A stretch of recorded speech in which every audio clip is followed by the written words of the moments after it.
Muito obrigado por você ter aceitado o convite. Eu sei que a agenda é absurdamente louca.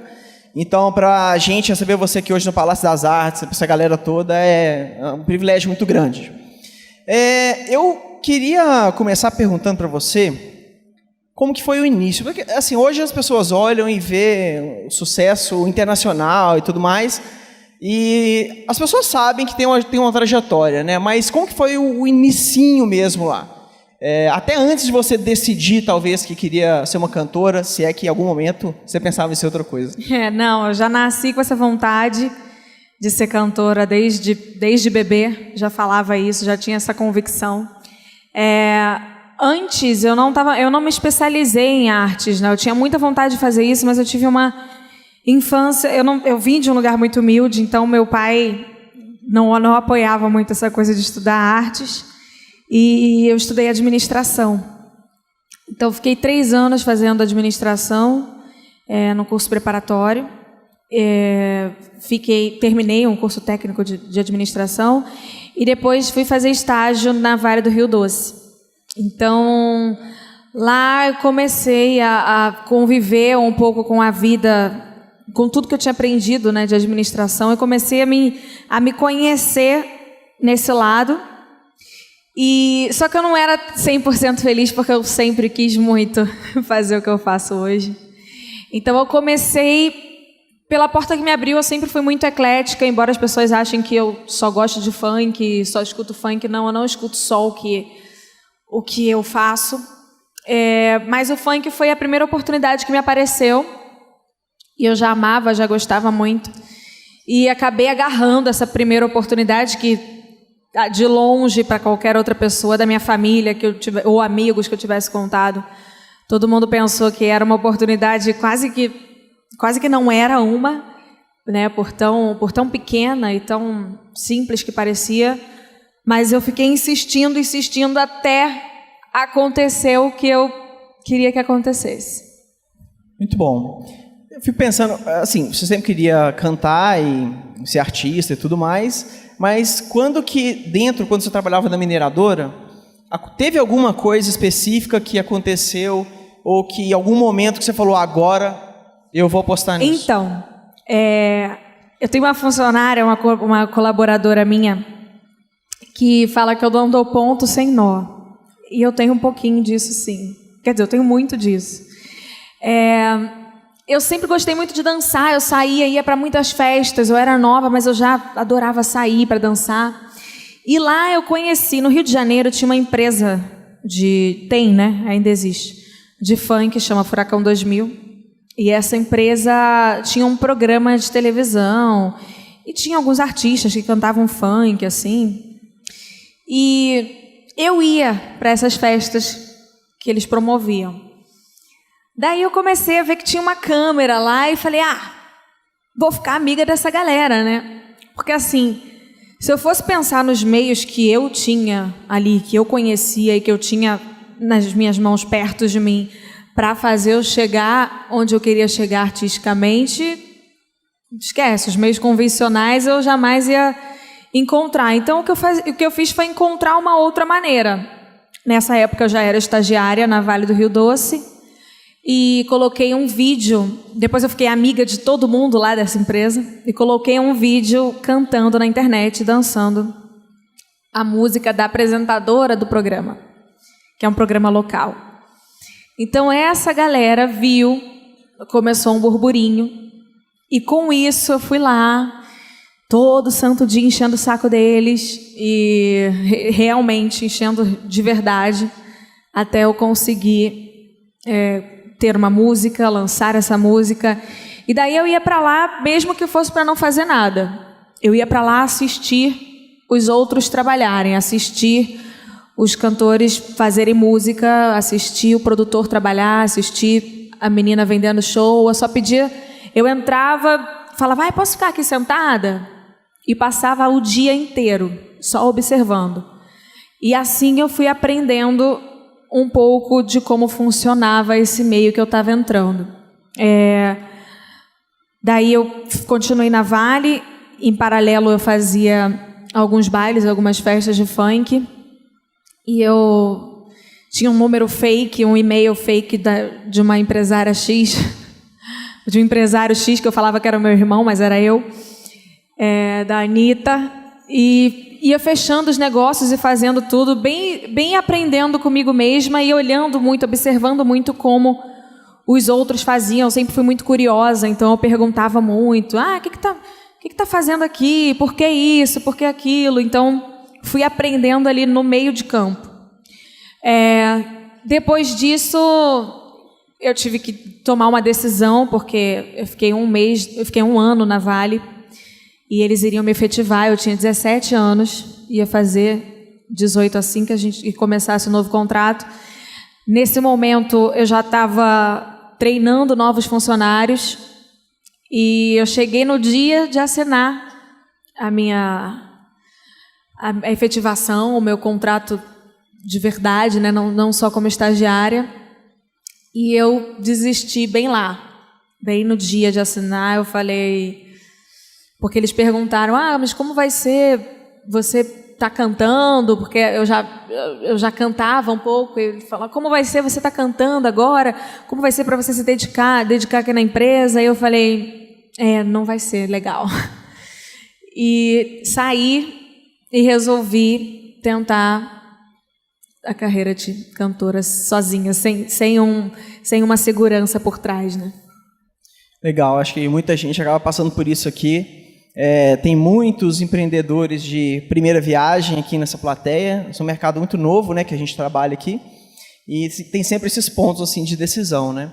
Mas dessa época que você trabalhou ainda na Vale, que tipo de aprendizado você teve que você usa até hoje, assim, seja na carreira musical ou como empresária hoje? Eu aprendi muito como empresária, obviamente, e eu aprendi muito, mas sem saber. Eu aprendi muito sobre o que é você ser um chefe. Porque eu não era uma chefe, mas eu tinha uma. Então, eu convivia entre os funcionários e, ao mesmo tempo, como eu era estagiária, era meio que café com leite, né? Eu conseguia estar por dentro de tudo que estava acontecendo, mas não fazia parte da situação por ser uma estagiária, ainda não ser levada a sério como uma efetiva do escritório. Então, eu aprendi muito hoje, muitas coisas que eu vivi na Vale, eu levo hoje para a minha carreira na hora de comandar a minha equipe, de ser uma líder, assim, muitas coisas que eu ouvia os funcionários falarem, os outros amigos de trabalho, que na época, quando você é o líder, quando você é o chefe, você não vai escutar. Quando você está entre os colaboradores, é que você entende a forma deles de pensar. Então, hoje, para me comunicar com as pessoas que trabalham comigo, eu sempre faço um exercício de lembrar a mim mesma como foi essa minha época, para eu lembrar como é a posição de quem está ali subordinado. Não que isso seja uma coisa menor, muito pelo contrário, mas você precisa entender como a pessoa te enxerga, como você pode fazer com que aquela pessoa se sinta parte da sua equipe, como que ela se sinta parte de um todo e não só mais uma pessoa que está ali trabalhando e fazendo o que tem que fazer e ganhando seu dinheiro e indo embora. Então, sempre na minha equipe eu carrego a importância de fazer cada um se sentir realmente importante ali no seu trabalho, na sua função, e fazer com que eles se sintam felizes. Então, de lá para mim foi o maior aprendizado que eu levo até hoje. Muito bom. Eu tenho muito interesse nesse assunto da equipe. Quero até voltar nele daqui a pouco. Mas antes, assim, a gente vê que no campo artístico existe muita dificuldade das pessoas fazendo aquela transição entre eu amo ser um artista, eu amo cantar, eu amo tocar, e agora eu consigo viver disso, eu consigo ser profissional disso, né? Como que foi para você? Quando que você percebeu que ia dar certo, assim, cara, vendi o primeiro show, por exemplo, eu não sei como que foi, mas como que foi essa transição? Então, meu primeiro show eu ganhei R$150 e era eu e o meu irmão, o meu pai tinha um carro que ele tinha que entregar, porque ele comprou sem poder comprar. Ele não gosta quando eu falo isso, mas ele fez isso. Aí tinha que devolver o carro, mas ele não devolveu ainda. Enquanto isso, a gente usando, meu irmão dirigia. Pai, te amo. E eu guardava esses R$150. Então, eu ganhava como estagiária R$600. Eu tinha aquele cartão de alimentação e eu tinha um cartão de passagem. E eu usava cada centavo de cada coisa dessa para eu conseguir fazer tudo dar certo como cantora. Então, o meu estágio era quase que um suporte para eu conseguir investir, porque você ser cantora não é só você chegar lá e cantar, né? Eu já tinha, não sei como, uma imagem de que para eu conseguir chegar onde eu queria, tinha que ter todo um contexto, e não só uma música. E já comprava roupa, já pensava em tudo, no tempo de internet, em como fazer, em como divulgar, em ter bailarinas comigo, em ter uma equipe, em profissionalizar. O meu irmão, ele fazia faculdade de informática e na época eu pedi que ele saísse para ele me ajudar, que ele trancasse um pouquinho para ele me ajudar e depois ele voltava. Nunca mais ele voltou, mas ele é um ótimo empresário hoje, ele é meu sócio na minha empresa. E daí a gente foi aprendendo as coisas juntos. Eu guardava muito desse dinheiro e daí eu ia tentando. Eu sempre falava com meu irmão: olha, agora você vai lá no dono da festa e pergunta se ele achou legal, se a gente pode fazer um outro dia, se a gente pode fazer em um outro lugar, e aí a gente faz só um precinho de custo, se ele achar legal ele paga mais. Aí meu irmão ia aprendendo e eu também. O meu pai é vendedor, né? Ele tem uma loja.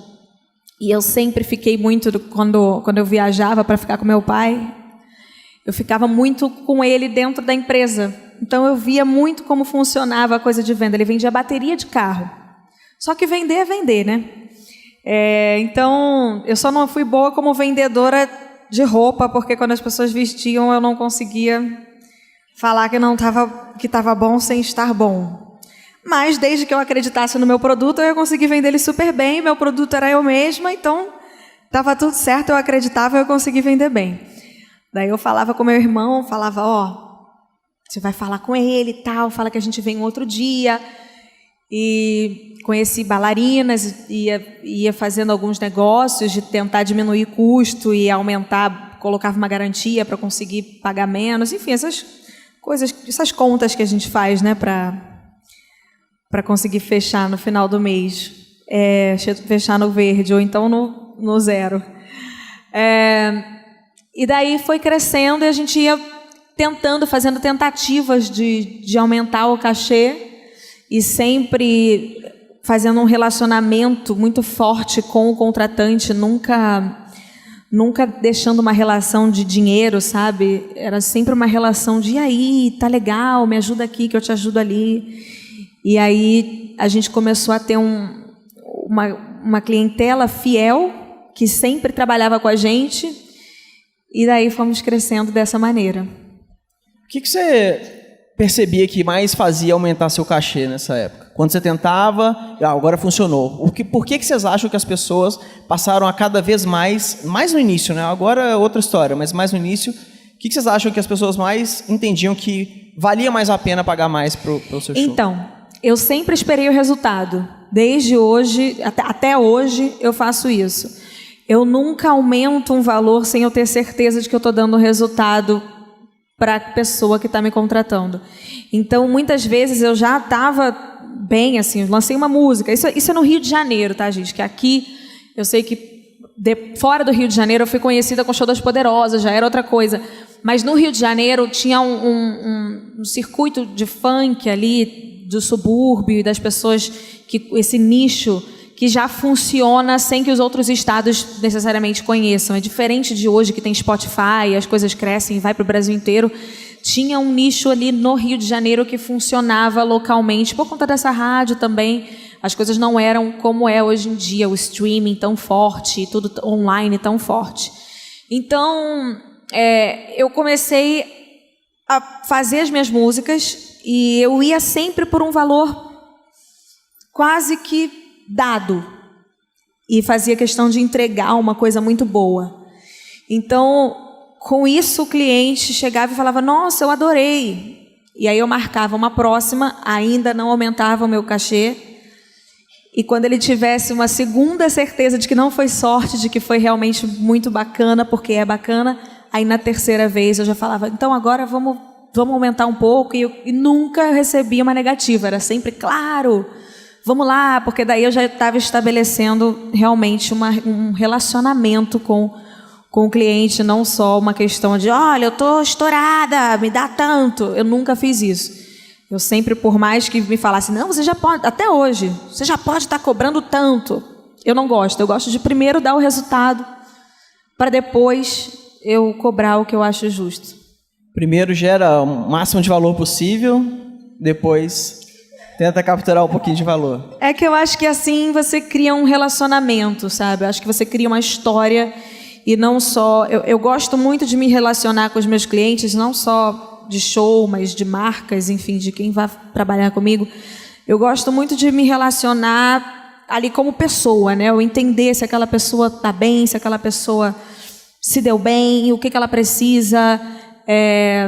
Eventos, principalmente, é uma coisa que depende muito do dia. De uma chuva pode acabar com uma noite de uma pessoa, né? Se você marca um evento num lugar aberto e chove, você pode acabar com todo o seu planejamento. Então, isso tudo eu tento colocar na ponta do lápis e entender como eu vou fazer melhor para esse parceiro se dar bem também. Porque, por mais que eu trabalhe muito bem, por mais que eu faça as minhas coisas que eu acredito ser muito certinha, eu acho que ninguém sabe o dia de amanhã, né? Então, você só querer se dar bem numa relação, eu acho que não se cria uma compaixão de um com o outro, né? Legal. Uma coisa que também a gente acaba observando muito é que vários artistas têm uma certa dificuldade que aparentemente você não tem. A gente não dá para perceber se você, mas tem uma certa dificuldade de controlar o fluxo financeiro da coisa e fica aquela coisa de altos e baixos ali e tudo mais. E eu acredito que isso possa ter a ver com o curso de administração que você fez lá atrás, mas pode ser que tenha outras coisas aí também. Como que você acha que mais te influenciou em termos de educação para empreendedorismo que hoje você usa muito na sua carreira, na sua empresa? Olha, eu já respondi essa pergunta uma vez no programa Conta Corrente. Deu uma briga na minha casa, gente. Meu Deus, meu pai quase que me... Não queremos brigas familiares. Ele tem que entender que eu amo meu pai, mas ele me deu vários exemplos de coisas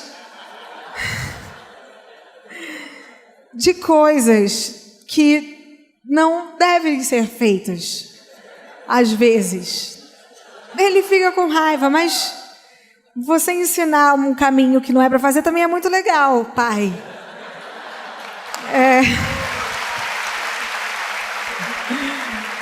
Ele quis me matar, mas tá tudo certo, ele não vai fazer isso. Tá tudo ótimo, vamos ter orgulho. Enfim, eu cresci muito, meu pai era empresário e eu cresci... E aconteceram várias coisas na vida empresarial dele, porque obviamente eu falando rápido, vocês pensam: é um inconsequente. Mas não, aconteceram várias coisas na vida empresarial dele que ele não teve a sorte... Ele arriscou muito alto e não teve a sorte de ter esse retorno. Então, essas coisas que ele passou me deram uma visão de uma experiência eu adoro arriscar, mas sem se prejudicar. Então, eu gosto de tentar coisas novas, mas sabendo que eu consigo alcançar onde eu estou colocando a minha mão. E o meu pai é um pouco explosivo, um pouco imediatista, impulsivo e tal. Então, eu sempre me enxerguei muito isso e por medo de dar errado daquela maneira, eu fui tentando ser o mais cautelosa possível. O que não significa... É muito difícil, às vezes, as pessoas me entenderem, porque eu sou meio 8 e 80. Eu não sou 8 ou 80, eu sou os dois ao mesmo tempo. Eu sou muito cuidadosa, mas eu sou muito pé no acelerador. mas eu gosto de ter pessoas na minha equipe que façam um contraponto comigo. Então, por exemplo, o meu irmão, ele é o oposto de mim. Você conhece meu irmão? Ele é o contrário de mim, totalmente. Então, sempre que eu venho com ideias mirabolantes e coisas novas e jogo, eu falo, mas isso aqui é assim, é a minha realidade na minha cabeça. Aí vocês, com um pouco mais de sensatez, façam suas contas e me digam se faz sentido e como faz sentido. Então, acho que é importante também eu escutar os outros profissionais que estão comigo, que também não adiantaria nada eu ter tanta gente, tanta equipe e só fazer o que me dá na telha, né? O que você falou de, isso é a realidade, está na minha cabeça. O que você acreditava que era uma realidade que estava na sua cabeça e que quando você foi fazer, não era aquela realidade? Não era o quê? Não era a realidade que você acreditava que era. Deu alguma coisa muito diferente, ou para bem ou para mal também? Olha, para mal, poucas vezes. Não, deixa eu pensar aqui. Para bem, teve o checkmate, que foi uma coisa que a minha equipe inteira ficou morrendo de medo. Brigaram comigo, todos tentaram me convencer. E assim, na minha cúpula, eu brinco, falo que é uma cúpula, né? Que são as pessoas que eu pergunto, você acha, você... Eles fazem uma fila e vem um por um, assim, para falar comigo, sozinho. Olha, mas eu acho que não é uma boa ideia. Eu acho que eles devem ter um outro grupo no WhatsApp deles, sem mim. Com certeza. Onde eles falam... Com certeza, tá? Eu acho que isso acontece. Porque a minha empresa é o meu celular. Então, cada departamento da minha empresa é um grupo. Então, tem o grupo do balé, do músico, do show, tem o grupo da técnica, tem o grupo de logística, o de venda, o de marketing, de roupa, o de assessoria, um monte de grupo, de contabilidade, contrato, gravadora, infinitas coisas. Eu acho que nessa cúpula existe um outro grupo sem mim. Com certeza. Sabe? Onde eles falam assim, olha essa ideia dela que horrorosa, vai lá no privado, chama ela e fala que não é legal. Sabe?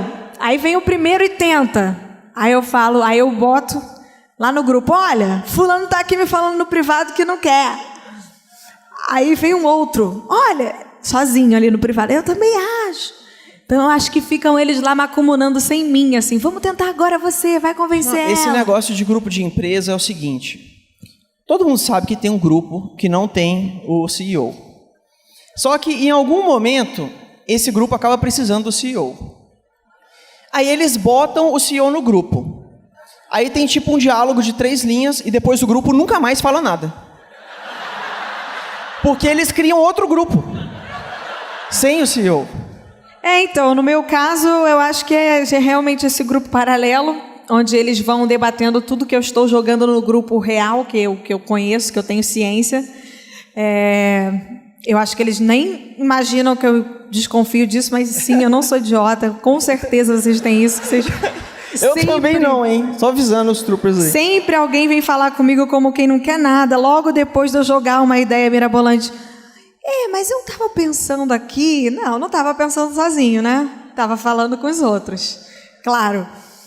O checkmate foi isso, foi um desses casos onde eu estava no estúdio, era para ser o clipe de Vai Malandra, não era para ser todo o projeto de checkmate, mas eu estava no estúdio fazendo música com os gringos aqui no Brasil e de repente comecei a enxergar o projeto na minha cabeça, assim, eu tenho o criativo, de vez em quando é muito louco, eu vou dormir e acordo cheia de ideia.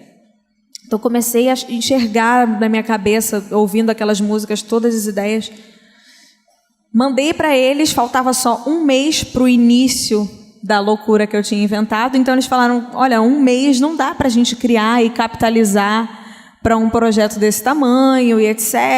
E uma briga imensa. E escutei todo mundo, óbvio, mas no final falei, dessa vez vai ser do jeito que eu quero. E foi... E eles foram indo atrás de mim, assim, desesperados, falando que eu era louca. E no final de tudo, a gente teve resultados que a gente nunca imaginou que a gente fosse ter. A primeira música que eu lancei em espanhol tem 1 ano e 3 meses. 1 ano e alguns meses, não lembro direito.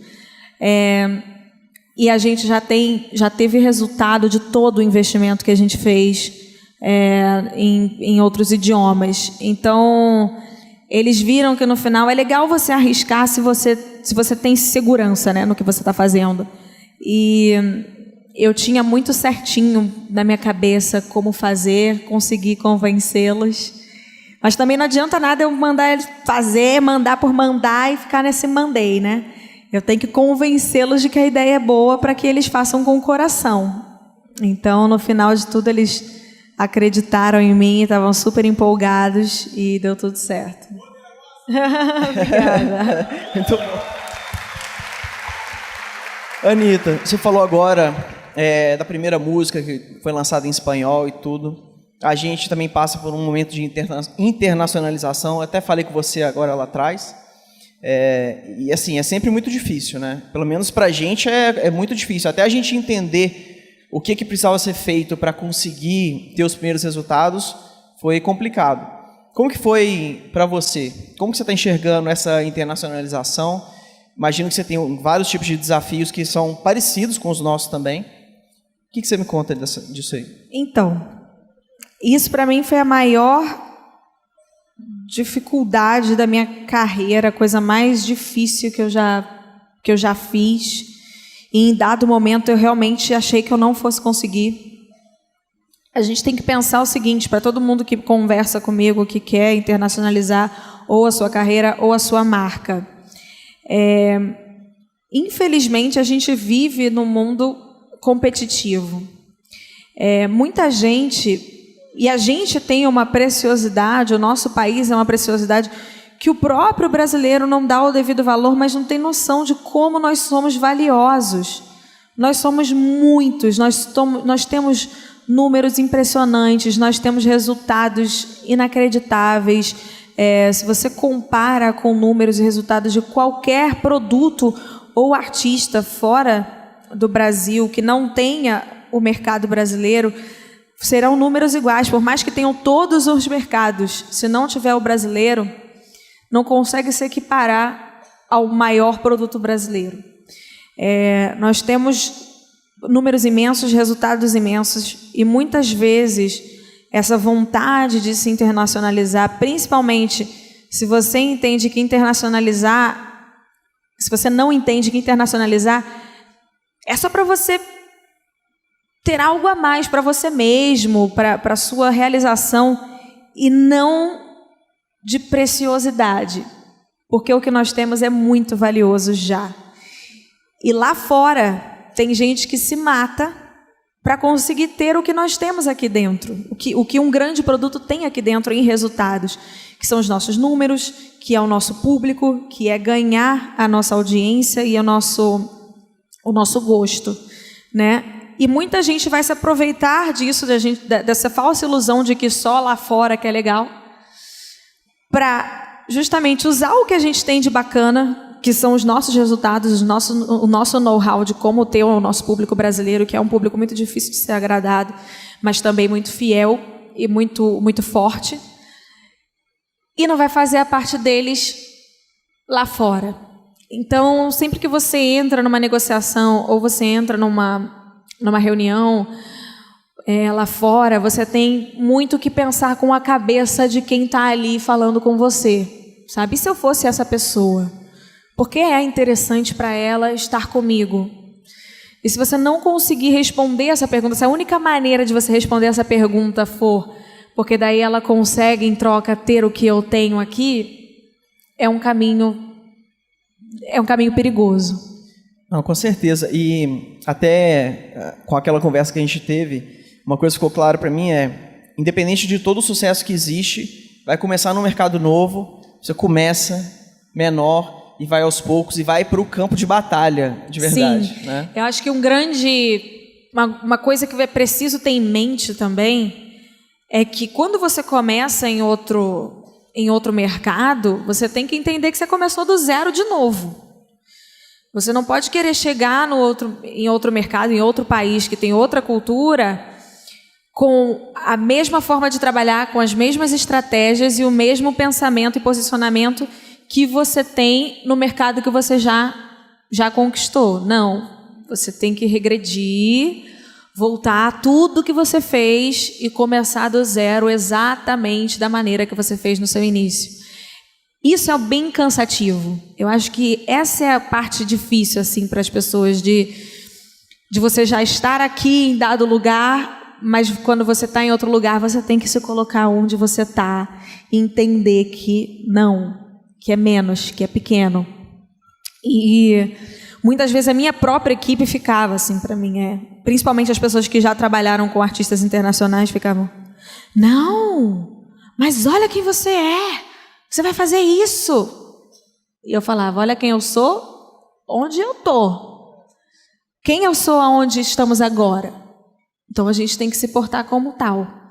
E isso acabava fazendo a diferença assim um pouco, tanto de quem vem de lá para cá, que quando vem quer chegar com o status que tem lá fora e, na verdade, tem que começar com o status que está no território que você quer, como o contrário também, quando você sai daqui para ir para lá.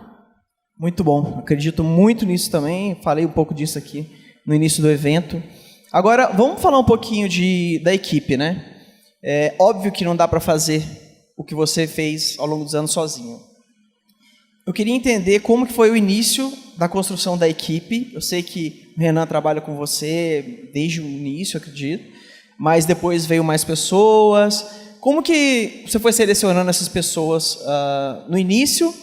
E depois eu vou te fazer eu queria que você respondesse como que você seleciona hoje, se mudou alguma coisa. Não mudou em nada a maneira com a qual eu seleciono as pessoas que trabalham comigo.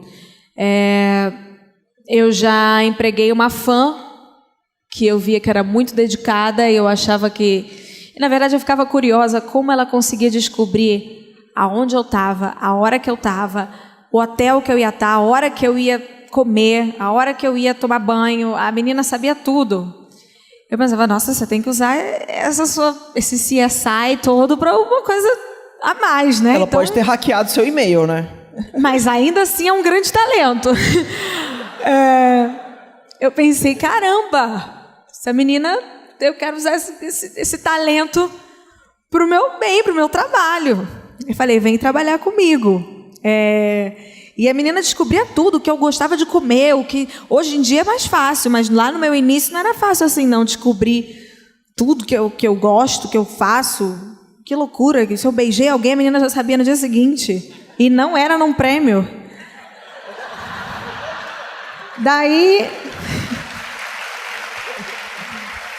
Daí eu chamei ela para trabalhar comigo e fui qualificando essa pessoa. E até hoje eu faço da mesma maneira. Hoje, por exemplo, a sua equipe conversou com uma menina para combinar todas as coisas daqui, com duas pessoas, a Amanda e a Marcela. A Marcela, ela fez toda a logística até eu chegar aqui. O que a Marcela faz? Ela cuida desde da pessoa que vai vir botar a minha roupa até o piloto do avião que me trouxe para cá. Tudo isso ela que cuida. E ela era minha stylist no início de tudo. Ela foi a minha primeira stylist. Ela trabalhou comigo no meu primeiro videoclipe, quando eu só tinha 12 mil reais para gravar um clipe. E, gente, o clipe custa muito mais que isso. 12 mil reais hoje em dia, para um clipe de verdade. O clipe é uma coisa muito cara. Ela conseguiu, ela me ajudou tanto, ela fez milagre nesse clipe para mim. E eu guardei aquilo na cabeça. Depois eu não cuidei. Houve um momento em que eu não gerenciava mais a minha carreira, então ela não trabalhava mais comigo, não era eu que escolhia a minha equipe. Mas fiquei na cabeça com aquela memória de que ela trabalhava muito, de que ela me ajudou em coisas que ela nem entendia. Daí eu nunca perco contato com essas pessoas.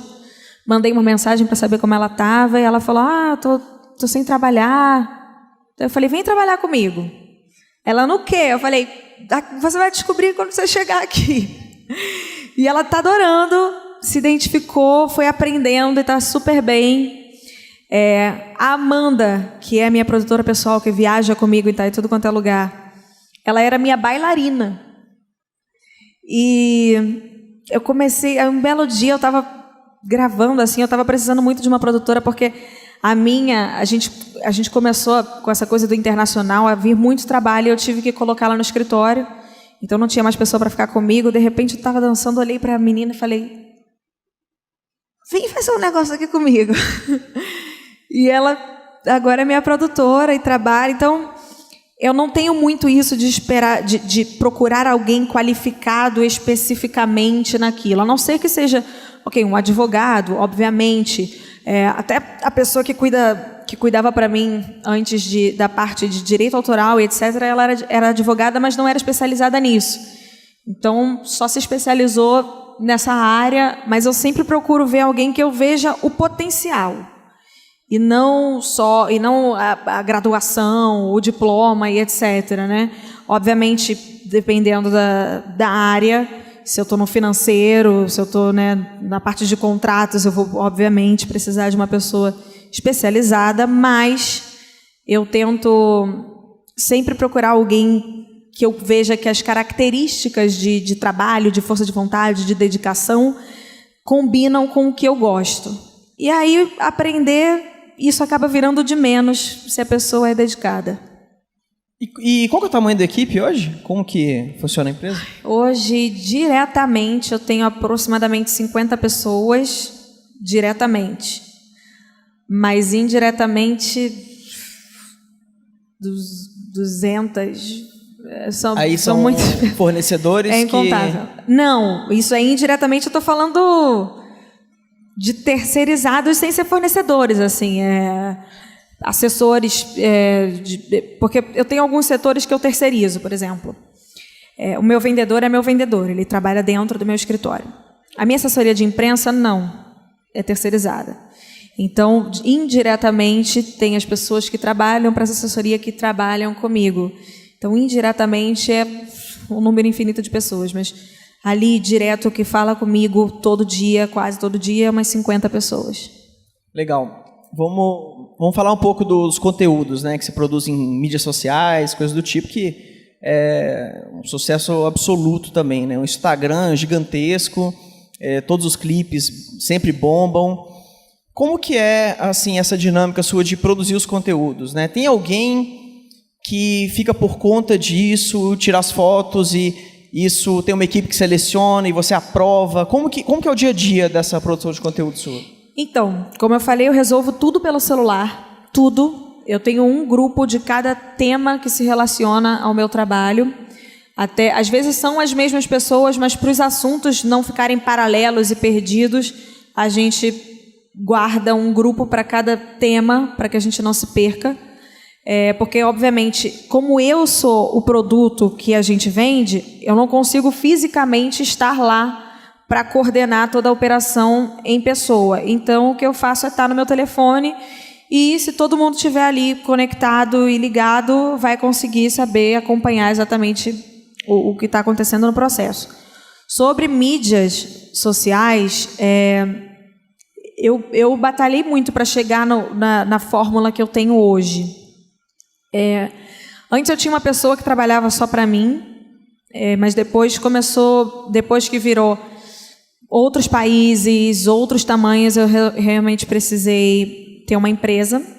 E antes eu ficava batendo muita cabeça, porque eu ia em empresas grandes, empresas já muito conhecidas, ou nomeadas, ou boas, ou enfim. E eu resolvi chamar uma amiga minha, ela está até aqui hoje, ela mora aqui.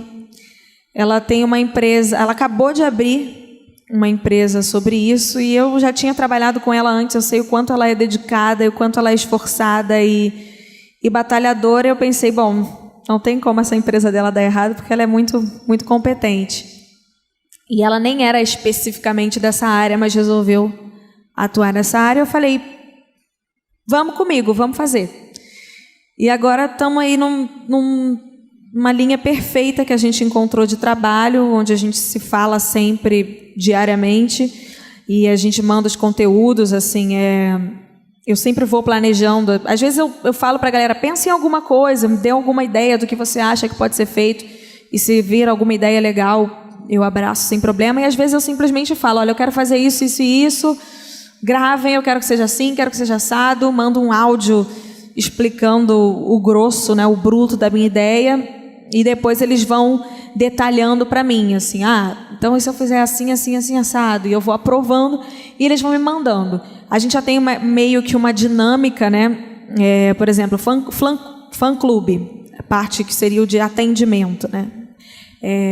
São diretamente pessoas que entendem disso, que estão em contato todos os dias com os fãs, com cada presidente, com cada pessoa que entende, eles estão lá lendo o que cada fã está falando. Então, cada pessoa, cada departamento que trabalha comigo, tanto em mídia social quanto de imagem, está muito ligado diretamente comigo e com o público, especificamente na área que vai trabalhar. Muito legal. Como que é o processo criativo para você chegar numa música nova? Porque eu acho que artista tem isso de uma forma talvez mais aguçada do que a maior parte das pessoas. Mas será que é um dom? Ou será que foi algo que você foi aprimorando de alguma forma? Eu acho que a prática quando se você já começa, eu falo muito com as pessoas que entram na nossa equipe, eu falo, durante esse início, só senta e observa. Observa, preste atenção, que com a prática, à medida que você vai olhando e entendendo a forma de raciocínio e entendendo os caminhos, você vai treinando o seu próprio cérebro, a sua própria cabeça a pensar da maneira que o trabalho precisa. Para criar uma nova música, hoje em dia, eu não penso só na música, né? Eu penso em tudo que vem o contexto. O momento da minha carreira, porque quando você chega num nível em algum tamanho do seu trabalho, você tem que entender o que você atinge. E às vezes não é só aquilo que é o principal, né, do seu trabalho, a música, a dança, o público, a noite, não. Quando você chega num determinado tamanho, você acaba atingindo tudo que está em volta. Então, hoje em dia, para lançar alguma música, a gente pensa no meu momento atual, no momento do país, em como as pessoas estão fazendo, estão consumindo no momento, a estação do ano, que tem isso, né? Verão, inverno, muda um pouco o tipo de coisa que cada pessoa faz, então o entretenimento muda, então a música lançada tem que mudar também. O custo de mídia, num dezembro que seja, que é um Natal, onde todo mundo está vendendo, você precisa também ter esse custo em mente, do quanto vale a pena, quantas pessoas estão ligadas no que você faz e quantas pessoas estão ligadas em outra coisa. Então, você tem que fazer todo um estudo para chegar nessa música. Não é simplesmente, tive uma ideia aqui de uma música e vai. Não, tem que pensar em todo um contexto. Você chega a se basear em algum tipo de dados ou de histórico dos números que você tem? Porque hoje, eu não entendo necessariamente muito do mercado de música, mas eu vejo que a coisa mudou bastante, né? Então, hoje, você tem um feedback quase que instantâneo se uma música deu certo ou não, pelo número de plays que tem no Spotify, ou pelo número de views do YouTube, né? Quando o clipe vai. Então, você já chegou a criar alguma música ou fazer alguma estratégia baseada nesses dados assim? Sim, e já desfiz também. É muito mais fácil quando a música é minha, porque existe na coisa da música, é como se fosse um documento. Então, se eu estou cantando com o JP, a gente tem que decidir se essa música é minha ou se essa música é do JP. Se a gente decide que é dele, quem vai cuidar do planejamento, orçamento, investimento, de tudo, vai ser a sua galera, baseado no que você precisa, baseado no seu planejamento de carreira. E eu vou acompanhando, dançando conforme o seu ritmo. Se a gente decide que é minha, aí é o contrário. Aí eu é que vou planejar, eu é que vou fazer os investimentos, eu é que vou fazer todo o estudo de como a gente vai fazer o lançamento, planejamento, etc. Então, isso tudo é feito baseado na minha carreira e aí a pessoa que está comigo me acompanha. Já houve casos onde eu tinha tudo preparado para um lançamento meu e a gente preparou 3 meses antes e a música, logo um mês antes, lançaram uma música com um tema similar. E aí, essa música, a gente cancelou tudo, já tinha investido, já tinha feito de tudo. Mas ninguém nunca vai ver essa música mais? Lança no Fire! Ai, não sei. Tem clipe também que isso já aconteceu com clipe também. Isso já aconteceu com música, com uma coisa que nem tinha a ver com tema, tinha a ver com um estilo. Quando a música estava pronta, estava super atual, super ok. E depois eu fui reparando uma mudança na sonoridade das coisas que as pessoas estavam ouvindo, e eu pensei, essa música não vai dar certo. Só que a música não era minha. Então, e eu não volto atrás das coisas que eu dou a palavra. Se eu dou a palavra, eu dou a palavra. Aí eu falei, mas eu já tinha meio que uma certeza que não ia rolar, e não rolou, mas é que você tem que também... É porque a minha equipe é muito... Eles já se acostumaram com o meu jeito. Se eu cismar... Eu tenho um clipe pronto agora. Se eu cismar que eu vou lançar amanhã, vai todo mundo enlouquecer, mas eles vão me acompanhar. E eu tenho um planejamento pro mês que vem. Se eu cismar que é para cancelar, eles vão dar o jeito deles e vão cancelar. Porque eles já entenderam que eu sou do meu feeling, sabe? Se eu sinto um feeling de alguma coisa que é para fazer agora, tem dado certo dessa maneira, então eles já me entendem. Mas não é toda a equipe que é assim. Isso depende muito de como funciona. É como se fosse uma família, né? Cada um sabe como funciona fazer a sua festa na sua casa, como que vai funcionar melhor para cada um. E a minha equipe sabe que comigo, às vezes eu posso simplesmente acordar e todo mundo vai estar surpreso, uma tempestade, vai ter que sair todo mundo correndo. Então eles já estão acostumados. Legal, chegaram algumas perguntas através da nossa rede social. Eu vou ler aqui a pergunta do Fábio Costa. Qual foi seu maior erro e o que você aprendeu com ele para dar a volta por cima? Nossa, já errei muitas vezes, mas é sempre muito bom. Eu sempre sofro os meus erros. Quando eu erro, eu não erro. Quando eu erro, eu faço bem feito, assim, é um errão. Assim, para deixar marcado. Então, todas as vezes que eu errei foi muito doloroso para mim. Muito. Doeu em todas as partes. Na cabeça, no coração, no bolso. Mas eu aprendo a como não fazer. Então, eu sempre erro e já pego como aprendizado para que não aconteça de novo. Eu acho que o maior erro até hoje foi eu ter medo de algumas coisas. Não parece, né? Parece que eu sou super destemida, mas eu já tive medo de algumas coisas, de me colocar algumas vezes no que eu precisava fazer, por medo das consequências, e as consequências foram tão piores. E passei anos e anos e anos sofrendo as consequências por medo. Então, hoje eu já aprendi não é que a gente não tem que ter medo de nada, a gente tem que ser consciente, mas às vezes a gente não pode, a gente tem que ter coragem, né, de fazer as coisas. Legal. O Eduardo Machado perguntou qual estratégia de marketing digital trouxe mais resultados para você até hoje? Cara, essa coisa de estratégia, sempre as pessoas me perguntam, né? O que é agora? Como você me perguntou. Agora é um momento de single, agora só se lança single, né? Agora só se faz isso. E não existe isso. Existe o que é melhor para você nesse momento.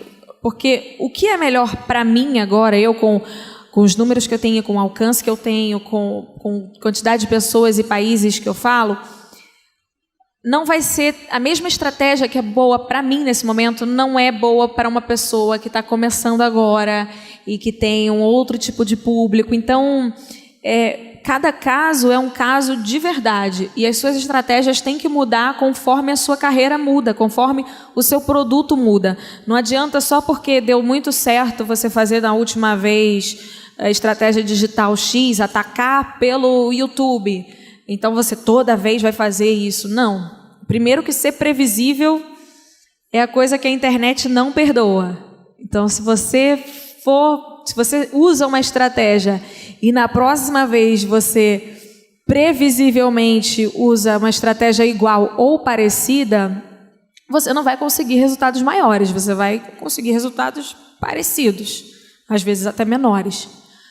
Então, a gente sempre está procurando fazer novas estratégias, sempre tentar pensar em uma coisa que a gente ainda não fez, e se a gente for fazer algo que já foi feito, a gente tenta buscar algo de anos e anos atrás, que a gente tente fazer dar certo agora.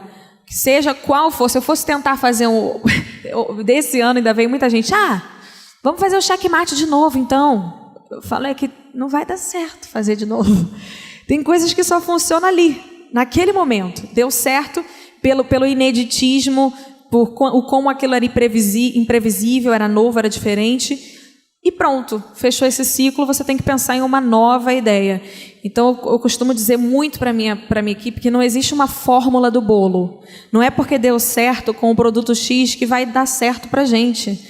Nós temos públicos diferentes, cada marca, e é muito legal você especificar muito bem quem é você, para que você cada vez melhor saiba qual estratégia vai dar certo e qual estratégia não vai. E às vezes já arrisquei em coisas menores, em estratégias que eu não tinha tanta certeza, só para ver o resultado. Em algumas vezes deu errado, em algumas vezes deu muito certo, mas nunca coloquei coisas muito grandes no risco. Legal. Bom, nosso tempo parece que acabou.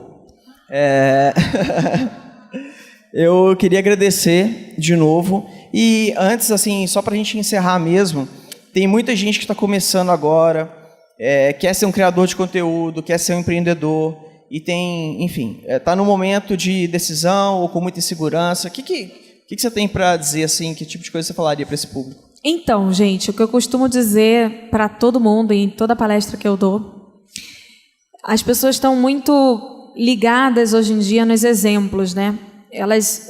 A gente costuma projetar o nosso futuro e as nossas metas comparando muito com exemplos de coisas que já existem. E eu acho que quando a gente faz isso, a gente limita a nossa meta aos exemplos que a gente está tendo. Então, sempre que eu vou fazer alguma coisa, eu nunca busco um caminho que alguém já tenha feito, ou um caminho que todo mundo saiba que já está dando certo, ou vejo o trabalho de outra pessoa para comparar e saber se o meu pode. Não.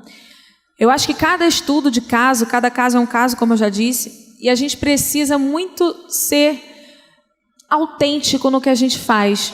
E para a gente conseguir um resultado grande e diferente, a gente precisa criar a nossa maneira. Então, muitas pessoas perguntam para mim, eu tentei de tudo e por que não consigo e tal? Vai ver, as coisas que você está tentando não são para você, são baseadas em um exemplo de outra pessoa que tem outros predicados que não o seu. Então, no meu trabalho, eu não limito que a pessoa... Eu vou dar um exemplo para vocês. Eu não limito que a pessoa do financeiro cuide só do financeiro. Se ele quiser se meter no marketing, ele vai poder. E se ele der uma ideia brilhante, ele vai seguir lá até a hora que ele quiser. Eu acho que a gente vai até onde a gente quer. Então, não pensem vocês se para vocês... Eu também sempre dou esse exemplo. Se para vocês querem chegar até a porta de saída e existe esse caminho. E aí você pensa, e se acabar esse caminho, o que você faz? Você escala a parede, você cava um buraco, você cria asa, vai voando, Então, isso é o que eu costumo fazer no meu trabalho. Muitas vezes a gente se depara com coisas que a gente quer conquistar e não sabe por onde começar. E às vezes a gente tem que começar pela coisa mais simples, acreditando que aquilo vai dar certo, onde a gente nem imagina. Mas eu nem imagino que fazer um almoço na minha casa para minha mãe pode resultar no... Às vezes pode. Então, tentem criar saídas para as metas de vocês nas coisas mais simples, nas coisas que vocês nunca imaginaram que pudesse dar um caminho para vocês. É isso. É isso aí, pessoal.